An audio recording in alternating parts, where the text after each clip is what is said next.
tetiklenme yok.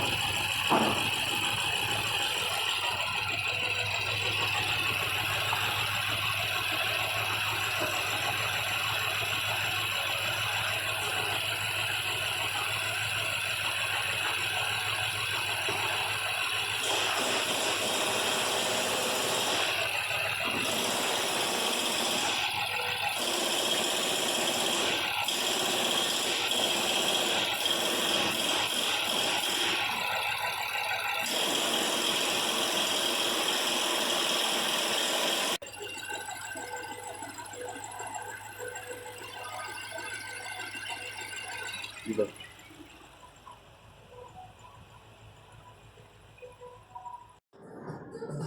Merhaba meslektaşlarım ve arkadaşlar. Elimizde bir tane BMW M5 kasa var. 2012 model.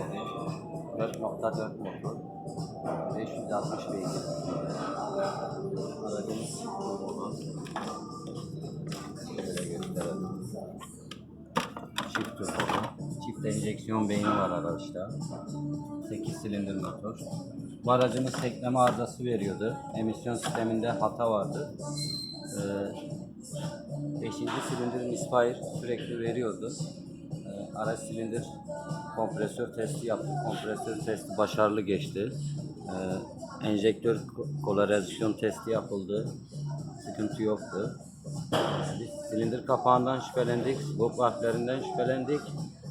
Fakat arızayı yakaladık. Aracımızın şu enjeksiyon beyni yaklaşık 2000 dolar bu. Tabii biz bunu daha ucuz bir maliyete mal ettik. Kullanılmış bir beyin bulduk. Onu kodladık, taktık.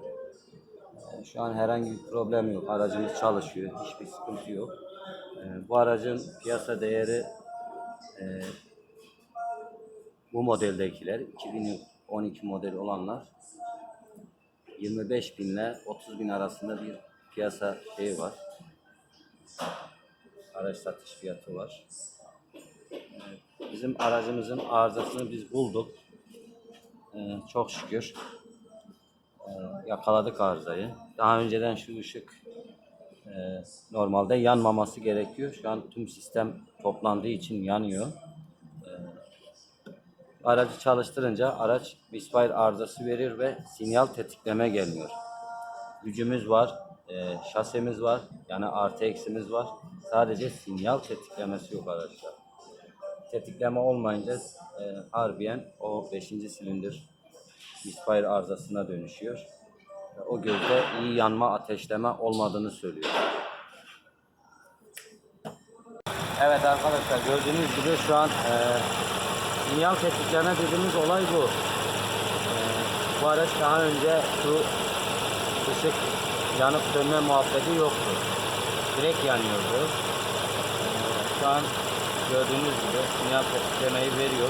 Ve aracımız ateşlemesi güzel, düzgün çalışıyor. Emisyon sistemi düzeldi, arızalar giderildi. Bu araç test yapıldı. Tüm testleri yapıldı. Herhangi bir sorunu kalmadı. Bunun dışında söylemek istediğim başka bir şey yok. Sadece arızayı çözdüğümüz için mutluyuz yani. Bu aracın motoru indirmeden bu arızayı çözdük. İzlediğiniz için herkese teşekkür ederim. Bir dahaki videoda görüşmek üzere.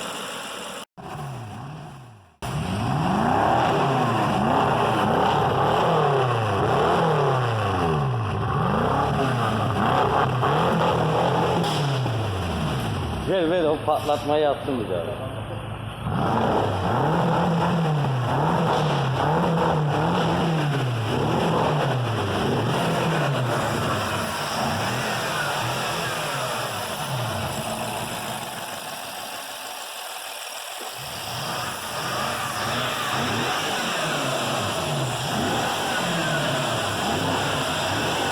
Testten çıkacağım.